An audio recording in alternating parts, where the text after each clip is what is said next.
Hola, ¿cómo están? El día de hoy les voy a hablar sobre dos textos.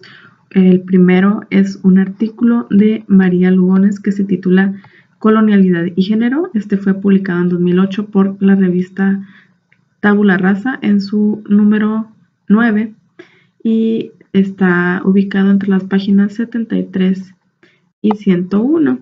María Lugones es una filósofa feminista argentina y profesora asociada de literatura comparativa y filosofía en la Universidad Binghamton en Nueva York. Bueno, ella desarrolla esta idea de la colonialidad del género con el fin de entender la forma en que se construye la indiferencia de los hombres de color ante las violencias que sistemáticamente se infringen sobre las mujeres de color para convertirla en algo cuyo reconocimiento sea ineludible para quienes están involucrados en luchas liberadoras. Para ello, parte de dos fuentes. La primera es el trabajo de Aníbal Quijano sobre la colonialidad del poder y la segunda es el concepto de interseccionalidad, que pues parte de la escuela de la jurisprudencia, la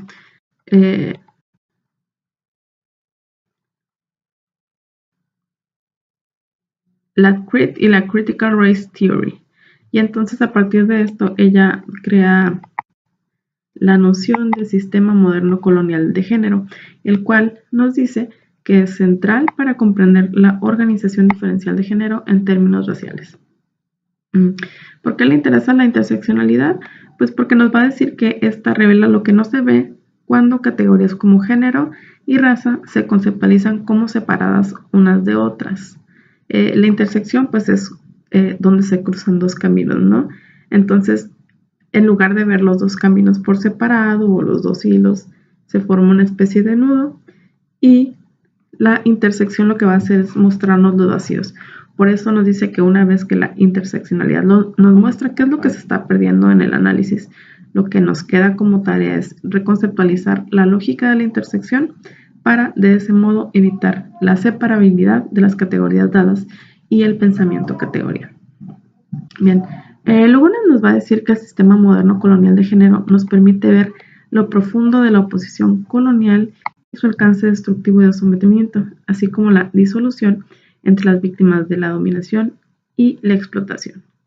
Ella retoma entonces un esquema sobre el poder de Aníbal Quijano, donde nos dice que el poder está estructurado en relaciones de dominación, explotación y conflicto entre actores sociales que se disputan los 4 ámbitos básicos de la existencia: el sexo, el trabajo, la autoridad colectiva y la subjetividad, intersubjetividad.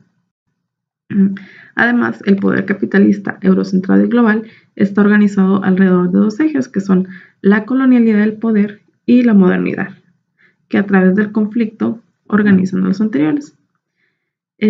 Para Quijano, el dimorfismo biológico, la dicotomía hombre-mujer, el heterosexualismo y el patriarcado están inscritos en el significado del género. Y ahora, si bien la colonialidad del poder introduce la clasificación social, universal y básica de la población del planeta en términos de la idea de raza, la colonialidad del género lo que busca es ir más allá de esto, pues presenta la relación de la colonialidad como una nueva variable. Para ello, entonces, Lugones va a empezar por retomar el concepto de intersexualidad, es decir, de la población que cuenta con algunos de los indicadores biológicos tradicionalmente asociados con los machos y otros con las hembras, para hablar de cómo se asume que el sexo es binario y fácilmente determinable a través de un análisis de factores biológicos, a pesar de que estudios médicos y antropológicos sostienen lo contrario. Y esto ha hecho que al menos en los Estados Unidos no se haya reconocido a los intersexuales a lo largo de su historia. Sin embargo, la autora nos dice que los individuos intersexuales sí fueron reconocidos en muchas sociedades tribales con anterioridad a la colonización, sin asimilarlos necesariamente a la clasificación sexual binaria.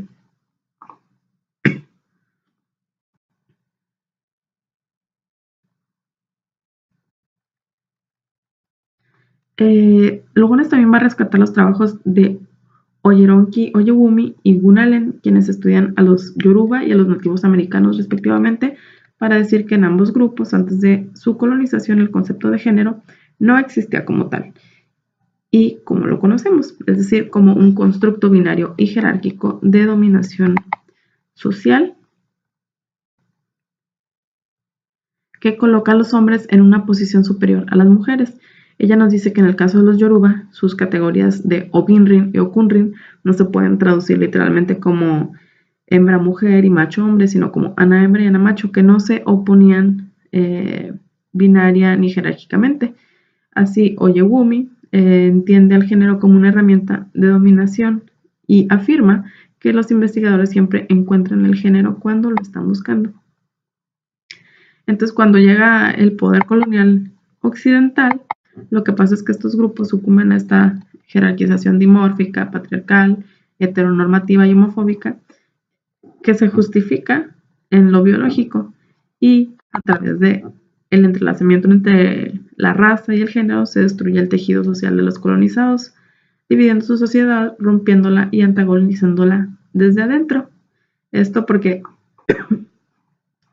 también los hombres nativos pues cooperaron con los colonizadores. Y pues con la implantación del género, particularmente se van a destruir los lazos de solidaridad, de reciprocidad y de complementariedad entre hombres y mujeres indígenas. Y va a construirse un abismo entre ambos. Con la racialización y la generalización de los colonizados, que luego pues que Lugones menciona que no existía antes, a las mujeres indígenas les toca la peor parte, ya que quedan ubicadas en la parte más inferior de la escala, por debajo de los hombres europeos, las mujeres europeas y los hombres indígenas. Y aquí cito a Lugones, quien dice que las hembras colonizadas recibieron el estatus inferior que acompaña al género mujer, pero ninguno de los privilegios que constituían ese estatus en el caso de las mujeres burguesas blancas. En realidad, solo estas últimas fueron consideradas mujeres, mientras que las indígenas eran clasificadas como animales, marcadas sexualmente como hembras, pero sin las características de la feminidad. Y bueno, esta idea ha recibido críticas, en particular de Rita Segato, quien ofrece una lectura del género y de la colonialidad a partir de un examen de la autonomía de las aldeas indígenas. Como Oyewumi, ella también realiza un estudio de los Yoruba, pero llega a conclusiones pues, muy diferentes, entre las que resalta evidencias históricas y relatos etnográficos que muestran de forma incontestable, aquí estoy citando, la existencia de nomenclaturas de género en las sociedades tribales y afroamericanas, por lo cual ella habla de la presencia de un patriarcado de baja intensidad que se intensifica con la colonización y más que de una engenerización, de un enyesamiento del género, que destruye la circulación entre posiciones que caracterizaba a las sociedades precoloniales. A pesar de estas diferencias de enfoque, otra autora, Brenny Mendoza, señala que si bien el concepto de Lugones no puede fundamentarse en la ausencia de género en el mundo anterior a las intrusiones coloniales, este nos puede ayudar a entender cómo el género es un artificio de la colonialidad del poder, el cual nos deshumaniza a todos, no solo a las mujeres indígenas, afroamericanas y afrodescendientes en América Latina, sino también a las mestizas pobres. El siguiente texto del que quiero hablarles es un capítulo muy cortito de un libro de Brenny Mendoza. El libro se llama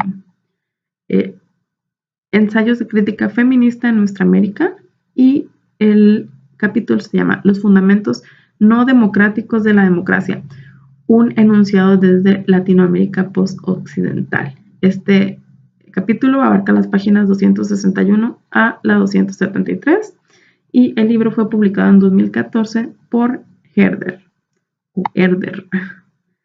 Bien, bueno, este capítulo de qué es lo que discute.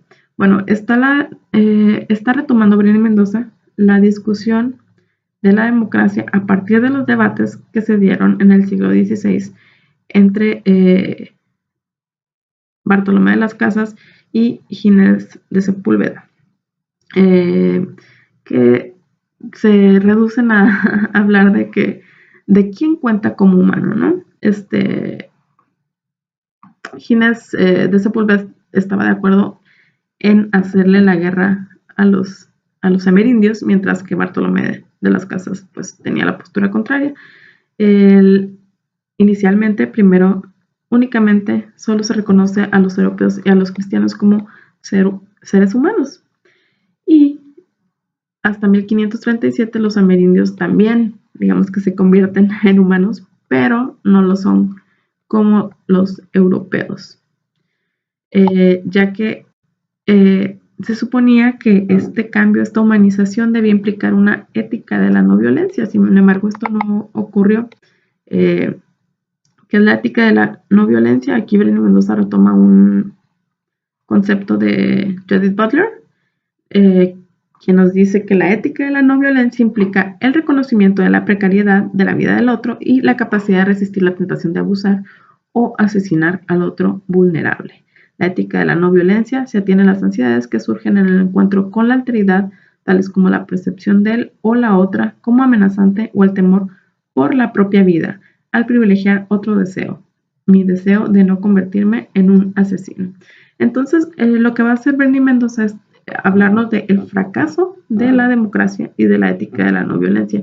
Es decir, nos viene a señalar que esto que estaba ocurriendo en pues, el siglo XVI sigue ocurriendo con las mujeres asesinadas en Juárez, con los abusos que se realizan en las maquiladoras, con pues todos los ataques que se realizan en Siria, donde se matan además de hombres a niños y mujeres, todos civiles.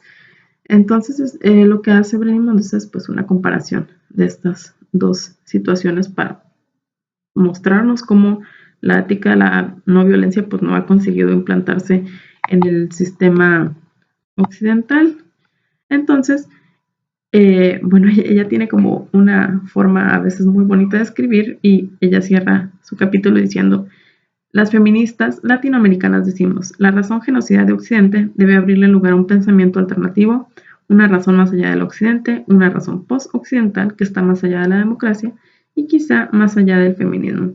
Si es que el feminismo occidental ha de servir para dejar sin realidad a las mujeres del tercer mundo en nombre de la liberación femenina, como hemos podido ser testigos recientemente. Entonces ella está invitando como a una especie de pensamiento alternativo, distinto al occidental, lo cual, por ejemplo, me recuerda a este concepto de epistemologías del sur.